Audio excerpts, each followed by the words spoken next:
Please be seated. If the dual microphones get weird at any time, we'll turn one of them off. You can probably turn this one off. Seems like a bit much. This isn't a press conference. It might be later. When my folks were married, we moved to a little burgeoning suburb called Surrey Hills. Anybody heard of that? Yeah. We lived on a cul-de-sac around a midpoint in the row of houses that gently declined from the street entrance to the circle about 10 feet below. It's safe to assume that road was amazing for all kinds of sledding during the winter. Not that I would know, because my parents would put me to bed and then go sledding by themselves. You know it's true. And it was awesome for skateboarding in the summer. The local judge's house acted as a backdrop to this little encapsulated community of 13 houses. He planted this hedgerow at a point where his yard met the sidewalk. It was a beautiful home, beautiful. And it was a beautiful neighborhood. And it still holds special memories for me to this day. I actually only lived 15 minutes from there and drove out there with Nicole when we first moved here and drove directly to the house without needing directions. I knew where it was, and I guess my heart remembered. I don't really know, but we were right there. But one of the memories on that street that's most valuable to me is learning to ride a bike. Now, you may not know this about me, but I'm not what you'd call the most graceful person when it comes to something with wheels and no doors. I'm a good driver, but you put me on a skateboard, bicycle, or scooter? Nope. Hard pass. It'd be best for us just to let me watch the others do that on TV and stay inside. Yet, on that day, I did learn to ride a bike on that beloved street. At first, my Huffy was shined and ready. Y'all remember Huffies? Yeah. It was shined and ready, and I didn't have training wheels. Please, I don't need training wheels. At least that's what I told my dad when he said that to me first. He's like, you don't need training wheels. I was like, yeah, I totally don't need them at all. Yeah, inside I was scared to death and begging for a magic set of training wheels to show up. Terrified. Spoiler alert, they did not show up. So me and my shiny Huffy exited the garage on a crisp summer morning and headed toward the towering figure of my father as he waited patiently by the curb. It was time to learn to ride. We started slowly, him holding on to me with his right hand on my shoulder and then steadying the bike with his left as we allowed gravity to do its work, gliding ever so smoothly down the neighborhood, just at a nice, gentle pace. I remember his smile. And my smile as we took that journey together down the road. The next hour was something I'll never forget. Me and Dad learning to fly. Well, ride, but at 6, riding a bike is like flying. We'd go faster and faster each trip. Every single time we'd go down, he'd just go a little bit faster until he was pretty much jogging. And my dad was a heavy smoker, so that was pretty funny to me.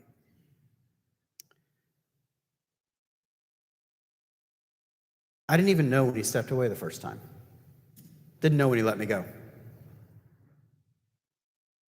He stepped away and I was in the moment. I didn't miss the gentle presence of his hand until it was too late.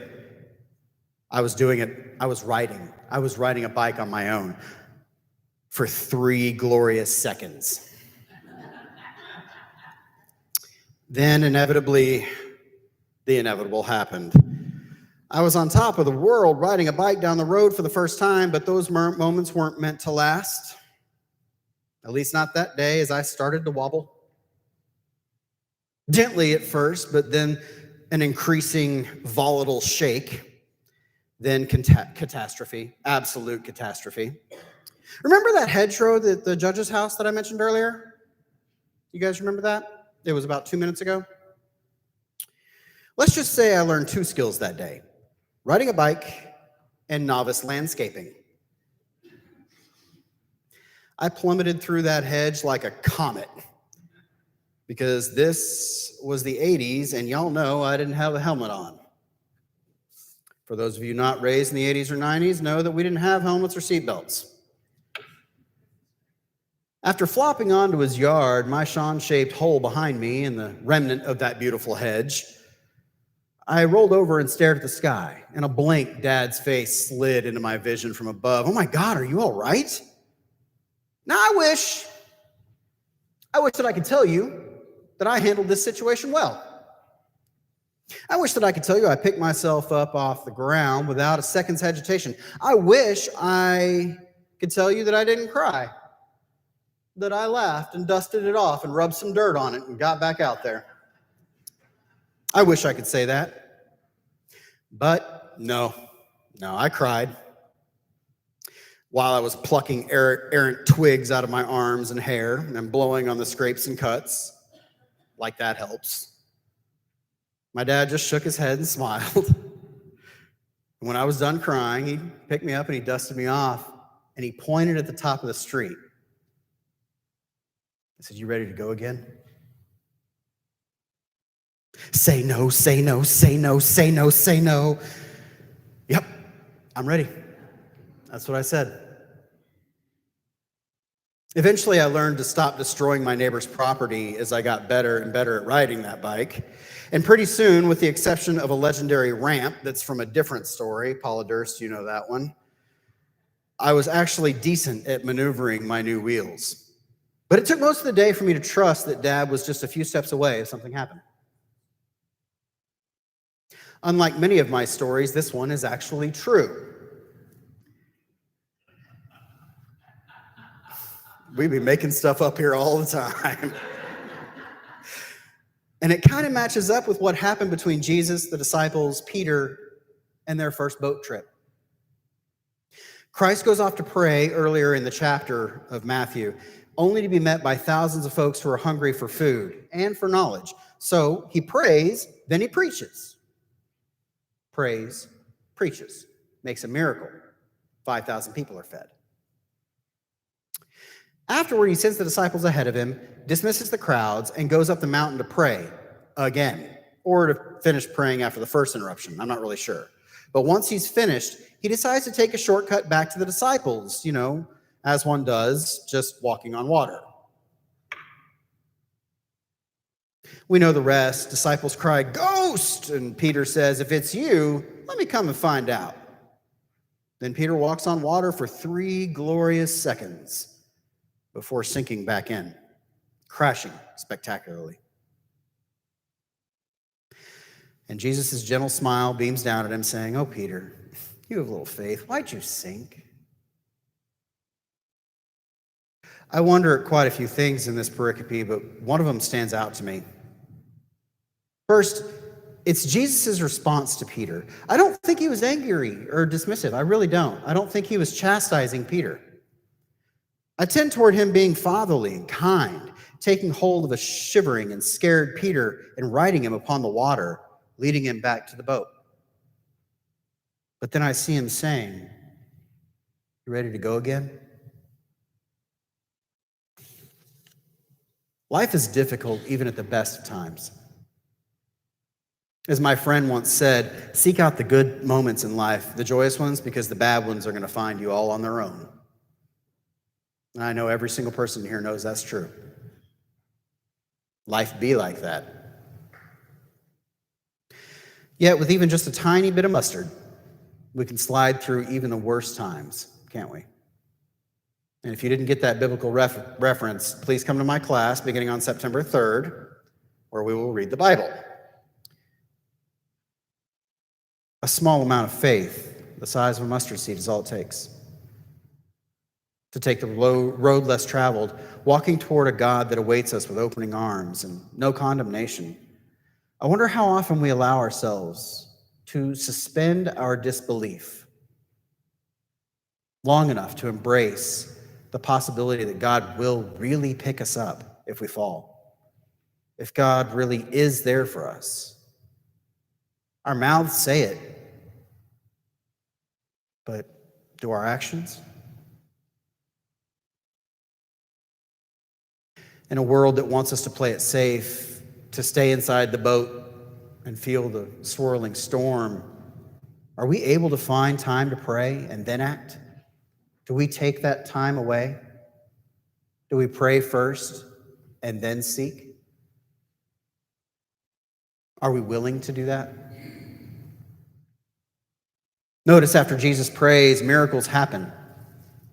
The feeding of the 5,000, walking on water, friends being raised from the dead, defeating death from a cross.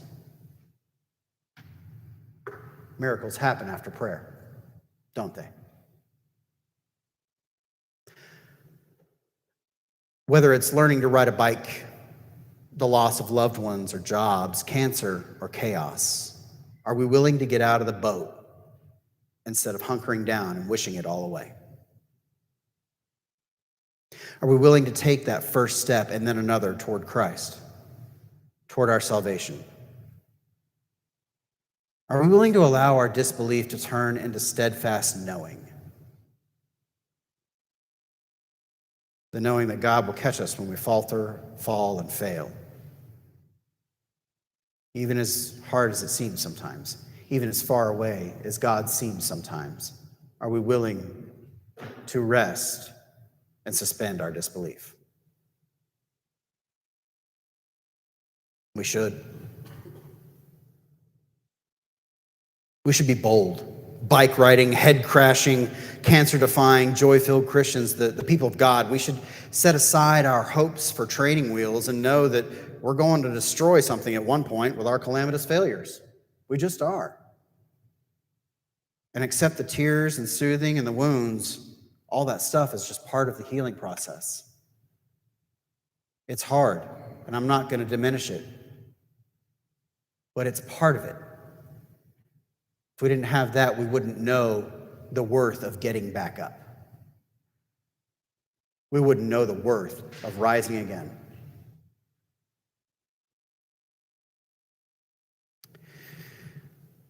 I hope that we get back up every time.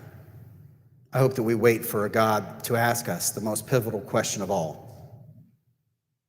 That when rising, that question that burns in our hearts, that makes us wish for a better world, that lights a fire under us to go out and actually make it happen, to seek miracles.